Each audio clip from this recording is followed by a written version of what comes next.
जय गुरुदेव। जय गुरुदेव नाम किसका। जय गुरुदेव नाम किसका। परम पूज्य गुरु महाराज के पावन चरणों में बारंबार नमन करता हूँ और आप सबके लिए आज्ञा चक्र में बैठी आपके सूरत यानी आपकी आत्मा को प्रणाम करता हूँ। पवित्र जीवात्मा,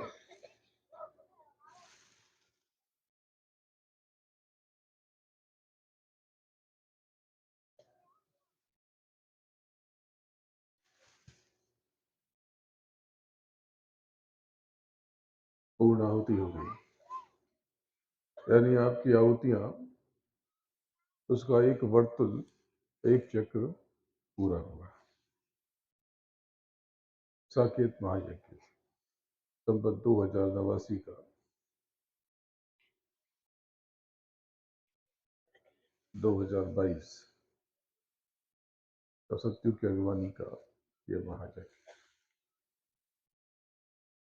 ऐसी अलौकिक दया और ऐसा आनंद जो अभ्यासी हैं उन्होंने शायद पहले कभी महसूस न किया हो।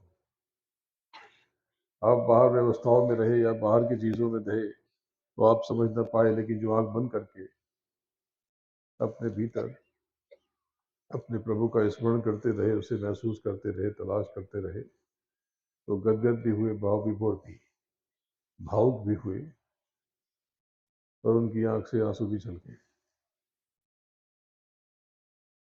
अब तक इतने यज्ञ हुए, मैंने इस देह में गुरु महाराज के भी यज्ञ देखे, और जब से उन्होंने कहा, निर्देश दिया, ये सारे यज्ञ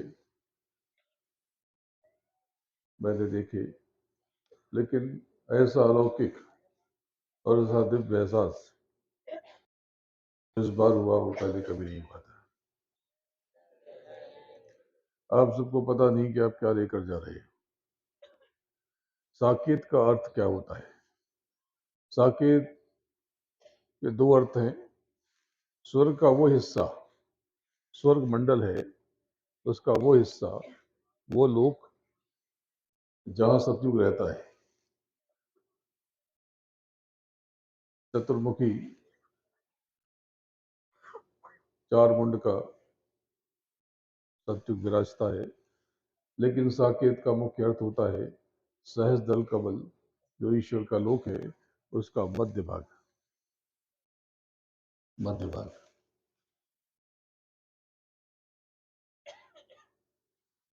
कलयुग में कलयुग जाएगा, गुरु महाराज ने ये बताया आपको। गुरु महाराज ने ये बताया और आप यहाँ से बहुत अलौकिक दया लेकर जाओगे। देर बहुत हो गई है, इसलिए कुछ गूढ़ बातें बताऊंगा। ये संसार कर्मों में बंधा है। कर्म प्रधान विश्व रचि राखा, जो जस करे सो तस बन जाता। आप एक बात सोचते हो कि जो जीवन में बुरा करते हैं, खराब कर्म करते हैं, वो तो बड़े चैन से रहते हैं। आपको ये प्रश्न उठता है आपके भीतर। और जो सेवा भक्ति से रहते हैं उनको कई तरह के कष्ट होते हैं। और कई बार जो धार्मिक लोग होते हैं, आध्यात्मिक लोग होते हैं, उनको भी और उनकी संतान को भी कष्ट होता है। ऐसा क्यों होता है? चलो इसका थोड़ा सा आज भेद खोल देता हूँ।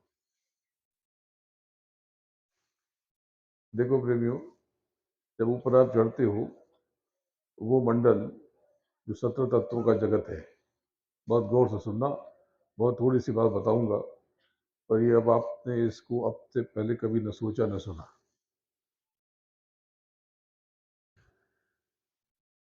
ये जो स्वर्ग मंडल है, इसके दक्षिण में विपरीत नर्क भी है। स्वर्ग मंडल है, इसमें अनेक तरह के लोक हैं। इसमें इंद्र का लोक है, इसमें बताया मैंने कि सतयुग का लोक है, इसमें सबसे ऊपरी माने पे गणपति का लोक है, यहाँ पर गंधर्वों का, यक्ष यक्षुणियों का ढेर सारे लोक हैं, परियों के और अप्सराओं के भी लोक हैं। अब यह है कि अप्सरा आप जिसको कहते हो उसके कई भेद हैं, तो इनके कई लोक हैं। ये बताऊंगा बाद में कभी, पहले अभी ये समझ लो। जिनके कर्म मध्यम होते हैं, जो अच्छा और बुरा दोनों करते हैं,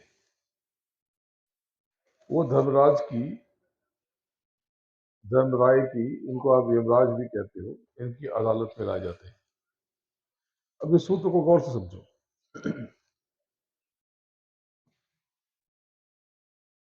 यम उनका नाम नहीं है, यम उनके दूतों का नाम है। यम, तो यम का राजा धर्मराय, धर्मराज, इनको प्रकट किया विष्णु ने, श्री हरि विष्णु ने। लेकिन इनकी कमान शिव के पास है, ये आपको पता नहीं होगा, ये तो आप जानते नहीं थे। अब समझो कि जिनके कर्म अच्छे और बुरे दोनों होते हैं, वो यमराज की अदालत में लाए जाते हैं, यानी जो स्वर्ग के अधिकारी होते हैं, उनको नरकों में भी जाना पड़ता है। इस देह में जो आप कर्म करते हो, अगर आपकी चढ़ाई ऊपर की नहीं है, तो आपके नरकों में जाने की पूरी तैयारी है। इसलिए कुछ तो आप सभी भोगोगे। यहाँ पर आपने उल्टा किया, सीधा किया, निम्न काम किए, और यहाँ पर कुछ फल मिला, जाने कब मिलेगा, लेकिन आप घोर कष्ट की तैयारी कर रहे हो, और उसको नरकों में भी झेलना पड़ेगा, और इस 84 लाख योनियों में भी आपको भुगतना पड़ेगा। लेकिन जिनकी चढ़ाई ऊपर की है, जो स्वर्ग के मुहाने के ऊपर के हैं, जो वैकुंठ के, या फिर ईश्वरी धाम के, या ब्रह्म के, या पार ब्रह्म के, या महाकाल के उपासक हैं, या जो सत्य की तरफ बढ़ रहे, हमेशा सत्य को ही सोचते हैं, स्वर्ग से ऊपर के, वैकुंठ या उससे ऊपर के अधिकारी यमराज की अदालत में नहीं लाए जाते, और उनको ये कर्म यही भुगतना पड़ता है। जिसके जीवन में गुरु बन गया, सामान्य रूप से अगर वो भूल नहीं करता है, अवहेलना नहीं करता है, थोड़ा भी अंश मात्र भी गुरु के लिए प्रेम प्रकट हो जाता है, तो पूरी संभावना है, अगर वो गुरुमुखी है, या उसी गुरुमुखता में कमी है, लेकिन गुरु के चरणों का ध्यान करता रहता है, तो भी वो नरकों में नहीं जाता। लेकिन जो कर्म कर लिया वो तो भोगना पड़ेगा ना, इसलिए आप यहाँ पर कष्ट भोगते हो, बेचैन रहते हो। सच्चा गुरु आपको चैन नहीं, बेचैनी देता है, उसे आपके अनंतों जन्मों की चिंता है, अनंतों जन्मों की। वो आपके बहुत दूर तक के निर्णय लेता है। आपको लगता है कि इस व्यक्ति ने मुझे परेशान कर दिया है, तो हमारे गुरु महाराज ने तो कुछ किया नहीं, छुटकारा तो कुछ लाया नहीं, और एक तांत्रिक आया, तंत्र मंत्र पड़ा और ये गायब कर दिया उसने। ये आपकी भूल है। अगर किसी ने आपको कोई पीड़ा दी, तो आपने अपने ही कर्मों द्वारा ये खड़ा किया था। अगर वो व्यक्ति न होता, अगर मान लीजिए कोई ए है, अगर उसने आपको पीड़ा दी, वो ना होता तो ब होता, ब ना होता तो स होता, स ना होता तो ड होता। आपको पीड़ा तो मिलती, क्योंकि वो आपके कर्मों से पैदा हुए थे। इसलिए किसी पर उंगली पर उठाओ। अगर आपको सुविधा मिली, असुविधा मिली, प्रेम मिला, घृणा मिली, सहज रहो, सरल रहो। आपको गुरु मिला, आप समझो कि आपके तो बहुत सारे काम हो गए, आपको पता भी नहीं चला। आप मांगते हो संसार का जो उपजा आपके कर्मों से। अगर गुरु कहता है कि सेवा करो, तो आप उसमें कतराते हो, तरह तरह के तर्क वितर्क लगाते हो, सोचते हो कि ये सारे बाबा और गुरु ये सब लूट रहे हैं आपको। एक बात समझ दो, जिसके पास कुछ भी है, जिसके पीछे लोग चलते हैं, उसको आपकी किसी भी वस्तु की आवश्यकता नहीं है। वो आपसे कुछ नहीं चाहता। और अगर कोई पूरा है, सच्चा है, वो सिर्फ आपके लिए जी रहा है, आपकी वजह से नहीं है। आप योगदान करो न करो, उसका काम चलता रहेगा। आप सेवा दो न दो, आप सत्संग में जाओ न जाओ, आप माध्यम बनो न बनो, गुरु महाराज ने कहा कि मैं चाहूँ तो मैं तो अपना काम करा लूंगा किसी से भी। अब मेरी देह पूरी हो जाएगी तो काम तो रुकेगा नहीं, काम तो चलता रहेगा। अब आप सब में से कोई उठ खड़ा होगा। भाई मैं 6-7 दिन पूजन में नहीं बैठा तो पूजन तो चल रहा था निर्विघ्न। और बहुत अलौकिक यज्ञ निर्विघ्न संपन्न हुआ इस जंगल में, जहां पर तेंदुए निकलते हैं, शेर चीते होते हैं, बड़े बड़े सांप होते हैं, और सांप निकले भी, लेकिन आपको कुछ नहीं कहेंगे ये। किसी भी, आप इनके घर में हो, ये आपके घर में नहीं है। तो अगर कभी ये दिख भी जाए, इनको छेड़ना मत, दूर रहना और खड़े रहना, खड़े रहना और दूर रहना। इनको बिल्कुल मत छेड़ना, शोर मचाना। शोर मचाओगे, रे बाप ये निकल आया, वो निकल आया, ऐसा हो गया, कुछ नहीं। एकदम शांत रहना, गुरु महाराज को खड़ा कर देना और सदगुरु को खड़ा कर देना और मुस्कुराना उसे देख के, हालचाल पूछना कि भाई कैसे हो, इस योनि में फंस गए। उसे मारने की छेड़ने की भूल कभी मत करना, नहीं तो आप अनंतों जन्मों के लिए एक और नया झमेला खड़ा कर बैठोगे। वो आपको कुछ नहीं कहेगा। सबसे खतरनाक पशु तो मनुष्य है। ये सारे पशु, अगर इनको आप छेड़ो नहीं तो आपको कुछ नहीं कहेंगे, ये आपके मित्र हैं। ये तभी आपको चोट पहुंचाते हैं जब ये आपसे भयभीत हो जाते हैं, आपसे डर जाते हैं, या आप इनको चोट पहुंचाने की कोशिश करते हैं। तो देखो कितना आनंद से इनके घर के भीतर रहे और इन्होंने पूरी मुस्तैदी से आपकी मदद की। ये पेड़ पौधों ने, धरती माता ने, ये पहाड़ों ने, हवाओं ने, आसमान ने, पक्षियों ने, पशुओं ने, तरह तरह के जंगली जानवरों ने आपके यज्ञ में आपकी कितनी मदद की, आपको अंदाजा ही नहीं है। तो ये मालिक की बहुत बड़ी दया, इतना बड़ा यज्ञ।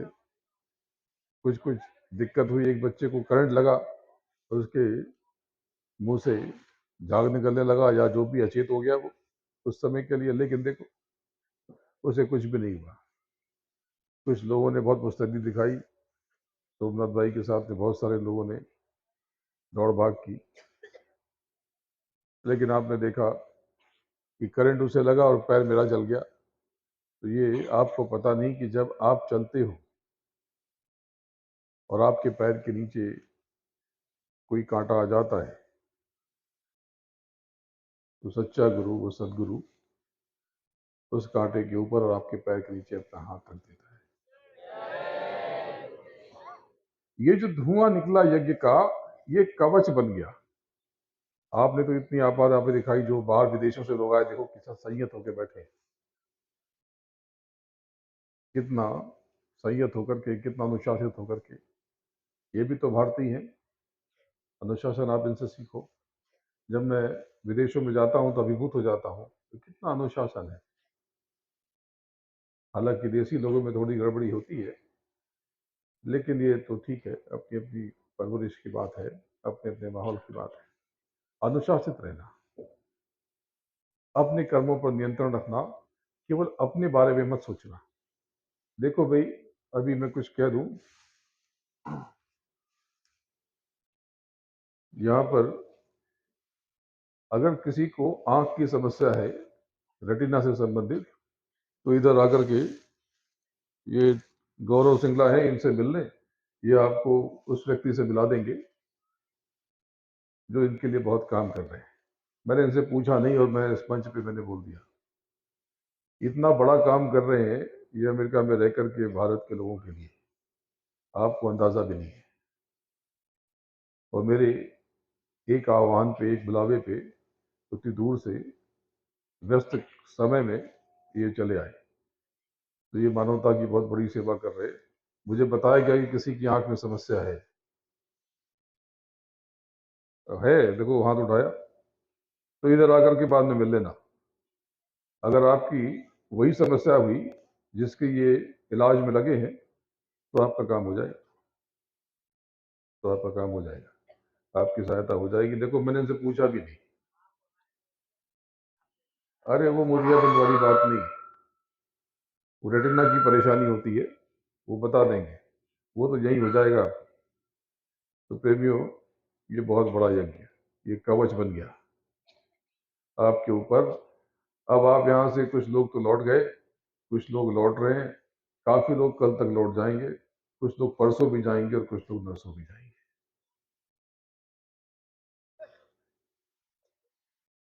मैं यहाँ से कल सुबह जल्दी निकल जाऊंगा, लेकिन आप सबसे यहाँ पर मिल के जाऊंगा। तो सुबह उठ जाना, सुबह उठ जाना, प्रार्थना यहाँ पर बैठ करके शुरू कर देना। मैं आपके पास आऊंगा और यहाँ से फिर मैं आपसे विदा लूंगा, लेकिन आपके बीच में रहूंगा जब तक ये सब कुछ, एक भी प्रेमी यहाँ पर है, मैं आपके साथ रहूंगा। और यहाँ तो देखो जमघट लगी, महफिल लगी, देवी देवताओं की, इतना आनंद, इतना बड़ा आयोजन। आप शादी ब्याह करते हो, एक दिन का करते हो, 2 दिन का, और थक जाते हो। उसमें गिन के बुलाते हो 50 लोग, 100 लोग, 200 लोग, 300 लोग। यहाँ पे ये हजारों लोग बाहर तक बैठे हुए। पंडाल बनाया था सोच करके कि थोड़ी जगह रहेगी तो खाली खाली रहेगा, अच्छा रहेगा, लेकिन ये कचाकच भर गया और बाहर तक चलने की जगह नहीं। ये मालिक की मौज के जंगल में भी आप आ गए। अगर ये आयोजन किसी मुख्य शहर के आसपास होता तो आपकी 5 गुनी भीड़ होती। इसमें मेरा कुछ भी नहीं है। ये जो आ गए, इनका प्रारब्ध था, इनका प्रारब्ध इनको खींच के ले आया, और उसने इनको सतयुग की तैयारी का गवाह बना दिया। अब इसमें से इस देह में या अगली देह में सतयुग के साक्षी बनेंगे, सतयुग के, अगवानी के या सतयुग के साक्षी बनेंगे और उस कालखंड में प्रवेश करेंगे। लेकिन मालिक चाहते हैं, गुरु महाराज चाहते हैं कि आप जीते जी नाम की कमाई करें और अपने घर चले। तो जब ऊपर के धनियों की आप उपासना करते हो, यहां तक कि आप जब ब्रह्मा विष्णु महेश की भी उपासना करते हो, तो आप ये धर्मराज के स्वर्ग और नर्क के दोनों से ऊपर चले जाते हो। और ऊपर की उपासना, ये आपको इन नरकों से परे कर देती है।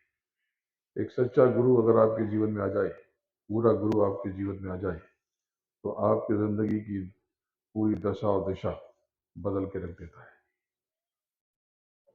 तो प्रेमियों, एक बात हमेशा ध्यान रखना, गुरु महाराज को याद करते रहना, इन्हें कभी मत भूलना। और मैं तो गुरु नहीं हूं, मैं तो गुरु महाराज के चरणों की धूल हूं, और मैं कौन हूं इतना जरूरी नहीं विषय है। मैं बार बार कहता हूं,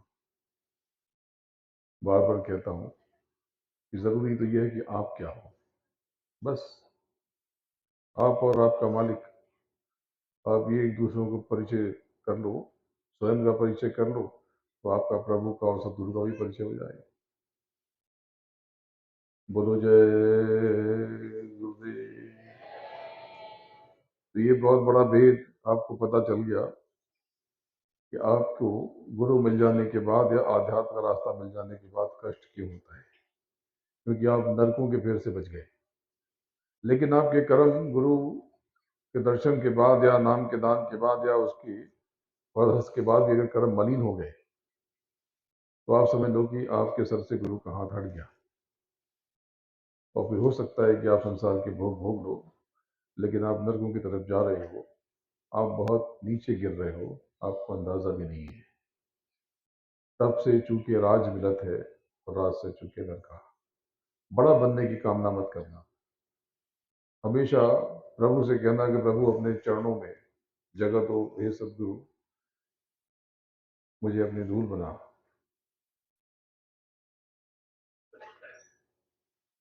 अहंकार को छोड़ दो, ये मन बुद्धि चित्त और अहंकार आपके साथ बहुत खेल करते हैं।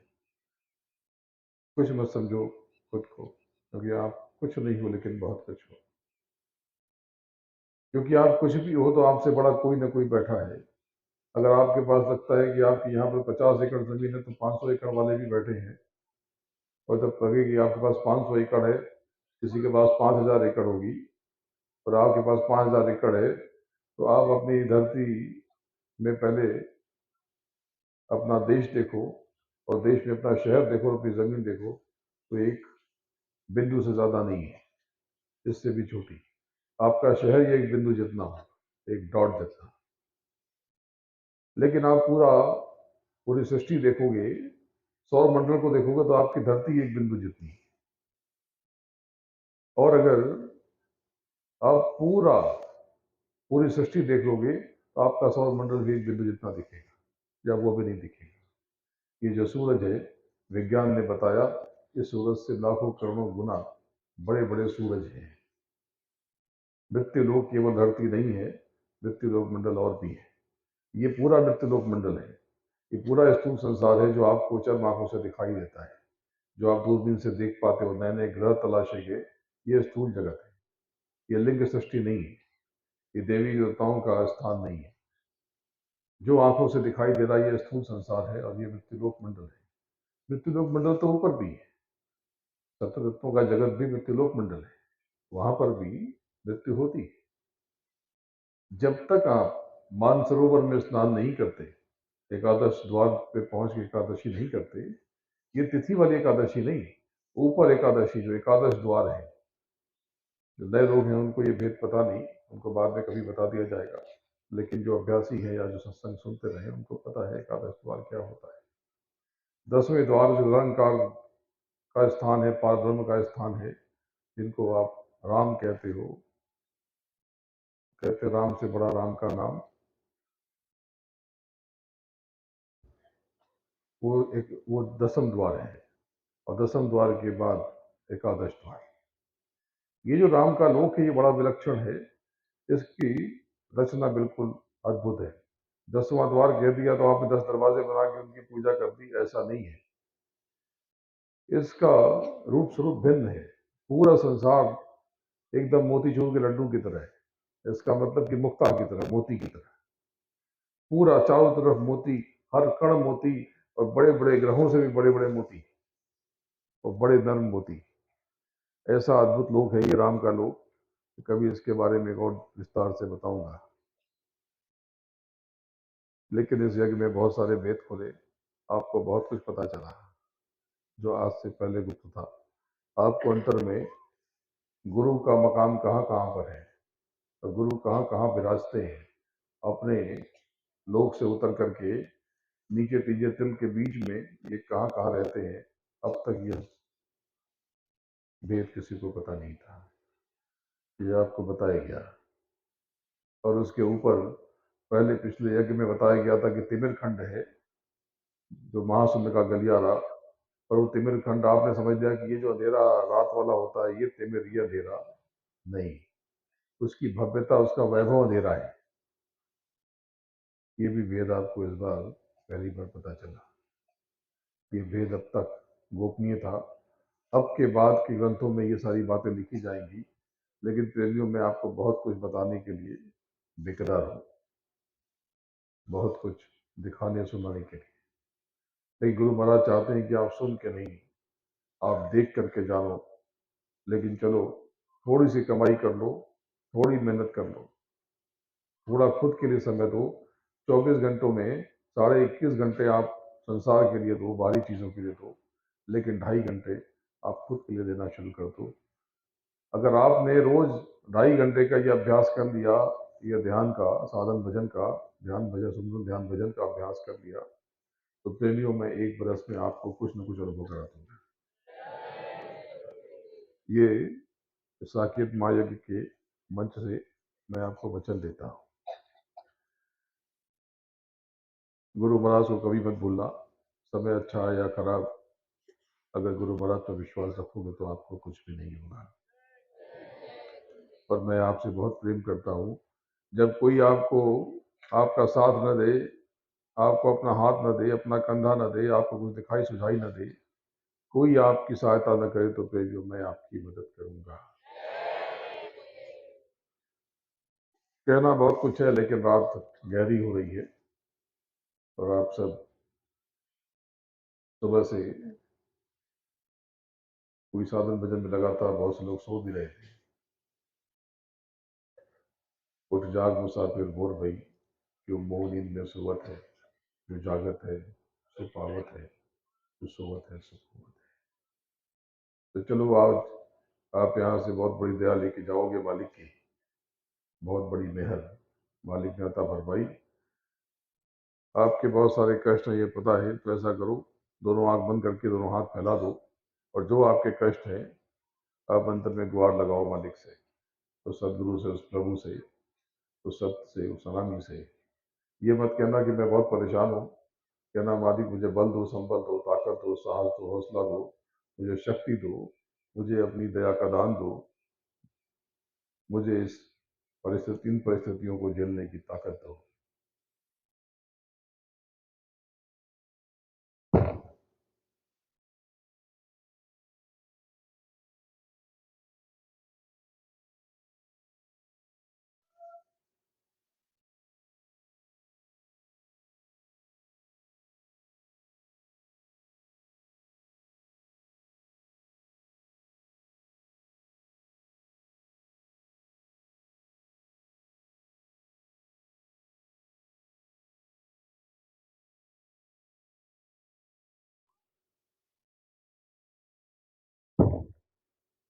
मुझे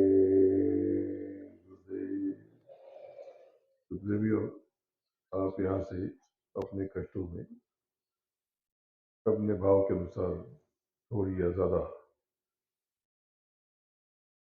दया लेकर जाएंगे और आप उसमें परिवर्तन महसूस करेंगे।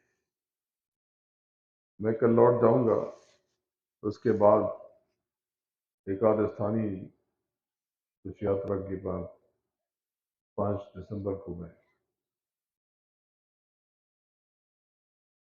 अमेरिका की तरफ चला जाऊंगा, और 13 जनवरी को मैं यूरोप चला जाऊंगा, और ये जनवरी के आखिरी हफ्ते में मैं यहाँ पर लौटूंगा। उसके पश्चात कैसे कार्यक्रम बनेगा, आप जहाँ जहाँ कहोगे आऊँगा, तो ये मेरे बगल में जो बैठे हैं ये सब कार्यक्रम यही बनाते हैं, आप इनसे संपर्क कर लेना, ये सोमनाथ भाई हैं। जहाँ जहाँ कार्यक्रम आयोजित करता है आप इनसे बात कर लेना। मैं भी इनकी मानता हूँ, मैं भी इनकी मानता हूँ, ये जो कहते हैं, क्योंकि मालिक का काम सब कर रहे हैं, अपना व्यक्तिगत काम किसी का नहीं है। तो ये जहाँ जहाँ कहते हैं, वाह वाह, ये भी मुझे आते हैं, अगर 4 बजे 6 बजे निकलना है तो 4 बजे मुझे भी उठाते हैं। ये खुद भी अपना नहा धो के आते हैं तौलिया वाला बैठ करके, और मुझे बताते हैं कि 4 बज गई। कई बार मैं जगा होता हूँ और कई बार सो भी रहा होता हूँ, तो मैं इनकी जो ये कहते हैं मानता हूँ, क्योंकि ये जो काम करते हैं संगत के लिए। तो जो भी कार्यक्रम हो बता देना, जैसा भी है कार्यक्रम बनेगा, जल्दी ही आपके बाहर से दर्शन करूंगा। आपको तो हमेशा निहारता रहता हूँ, अनंत जन्मों से आपको निहारता रहा, आपको देखता रहना। आप सब मेरे हो, मैं आप सबका हूँ। मैं गुरु नहीं हूँ, लेकिन मैं आपका सेवक जरूर हूँ, आपका चाकर हूँ। मैं चाहता हूँ कि अब बहुत हो गया, अब आप यहाँ से चलो, यहाँ से निकलो। संसार के झमेले कभी कम नहीं होंगे, कोई अपमान कर देगा, कोई मान दे देगा, कोई नीचा दिखाएगा, कोई सर पे बिठाएगा, लेकिन सब अस्थाई है, सब खत्म हो जाएगा, सब खत्म हो जाएगा। अगर आपने नाम की कमाई नहीं की तो फिर में बहुत देर हो जाएगी। धाम अपने चलो भाई, जो आपका असली रोग है, असली घर है, असली धाम है, इस जन्म मृत्यु के इस चक्र से मुक्त होकर, दर मुक्त होकर आगे की यात्रा पर चलो, क्योंकि ये देह तो खत्म हो जाएगी। फिर एक नई जन्म लोगे, एक नई देह लोगे, एक नया जन्म लोगे, फिर मरोगे, फिर पैदा होगे, फिर कर्मों को भोगोगे। कर्मों को लेकर सचेत रहना। मैं फिर से कहता हूँ, यहाँ से जाना तो एक अलग इंसान बनकर जाना। अपने क्रोध को, आवेश को, बेचैनी को, शिकायत को, ये सब नहीं छोड़ देना। संकल्प लेके जाना कि हम किसी की निंदा नहीं करेंगे। लेकिन जो कुछ भी आप सोचते हो, करते हो, सब आपको भोगना पड़ता है, आपके कर्म है, ये कर्म बन जाते हैं, और इसका फल निश्चित हो जाता है। किसी ने आपका अपमान कर दिया, विचलित मत होना। किसी ने नीचा दिखा दिया, चिंता मत करना। लोग मेरा भी अपमान करते हैं, मुझे भी नीचा दिखाते हैं, पर क्या मैं ठहर जाऊं, रुक जाऊं? वो अपना काम करते हैं, आप अपना काम करें। परेशान मत होना, अपने कर्मों की जिम्मेदारी लो। दूसरों के कर्मों से न परेशान हो न व्यथित। फिर से बड़ा अद्भुत यज्ञ रहा, बहुत अद्भुत क्षण बीते, बहुत लंबे समय का प्रवास यहाँ पर रहा। कुछ लोग तो बहुत पहले आ गए थे, बहुत से प्रेमी, कई प्रेमी गवासपुरा से, शाहपुरा से और बहुत सी जगहों से आ गए थे। उन्होंने आपके लिए व्यवस्था की। अगर कोई व्यवस्था में त्रुटि रह गई, कोई भूल चूक हुई, मैं आप सबसे माफी चाहता हूँ। बड़े कार्यक्रम में आयोजन में भूल चूक हो सकती है। हो सकता है कि आपको उचित स्थान न मिला हो, जिसके आप अधिकारी हो। अगर आपको ऐसा लगता है तो उसके लिए क्षमा कर देना। इससे ज्यादा क्या कहूँ। मैं आप सबसे बहुत प्रेम करता हूँ। जल्द ही आप सबके दर्शन होंगे, लेकिन अंतर में रोज उस सदगुरु को, उस मालिक को सिमरते रहना, जिसकी वजह से आप, जो आपका मूल है, जो आपका सार है, उस सत्य को, उस अनामी को। बोलो जय गुरुदेव। कल सुबह थोड़ी सी बात आपसे 10 मिनट और करूंगा, कुछ और सुनाऊंगा और उसके बाद विदा लूंगा। आप सब नहाने धोने की जरूरत नहीं है। मुंह हाथ धुल करके या ऐसे ही आके बैठ जाना, प्रार्थना करना, साधन भजन करना। कुछ लोग तो अभी चले जाएंगे, तो चले जाएंगे तो ठीक है, पर जो आगे जाने वाले हैं अपने कार्यक्रम के अनुसार वो निकलेंगे। ठीक है। बोलो जय गुरुदेव। जिन लोगों ने अपना नाम लिखवा दिया है वो ठीक है, लेकिन जिन लोगों ने अपना नाम नहीं लिखवाया है, इस महायज्ञ में आप शरीक हुए, सम्मिलित हुए, तो जरा पता रहे, एक जानकारी हो। यहाँ पर ये बैठे हैं गौरव सिंगला जी, इनको लिखवा दो, इनको आके बता दो। तो बाकी लाल जी है यहाँ पर, इनको आप आकर के लिखवा देना, तो जिससे पता रहेगा और ये दर्ज हो जाएगा कि सत्यु की अगुवानी में कब कब कितने कितने लोग, कौन कौन से लोग भागीदार बने। बहुत से लोग अपना काम धंधा छोड़ करके आए, व्यापार छोड़ करके आए। कुछ लोग तो नौकरी में से बीच में ही भग लिए। कुछ लोगों ने तो अर्जी लगाई छुट्टी की, छुट्टी नहीं मिली तो खुद ही छुट्टी मान ली और चले आए। सब मेरे भरोसे छोड़ दिया, ये निपट लेंगे, तो मैं निपट रहा हूँ। तो आप चिंता मत करना, जितने भी लोग यहाँ पर आए, अगर उनका कोई नुकसान हुआ है तो सबकी भरपाई हो जाएगी। ये मेरा एक और वचन। जय गुरुदेव। जय गुरुदेव। जय गुरुदेव। जय गुरुदेव नाम किसका? जय गुरुदेव नाम किसका? जय गुरुदेव नाम किसका? गुरु महाराज आएंगे, गुरु महाराज आएंगे, गुरु महाराज थे,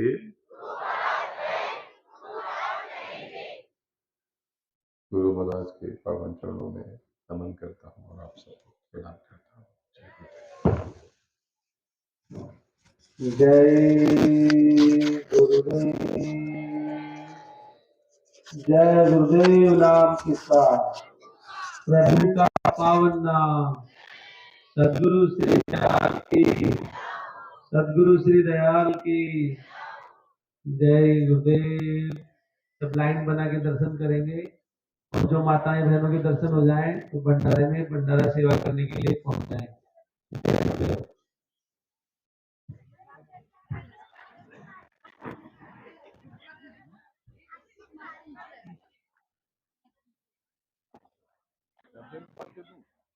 ठीक है मान के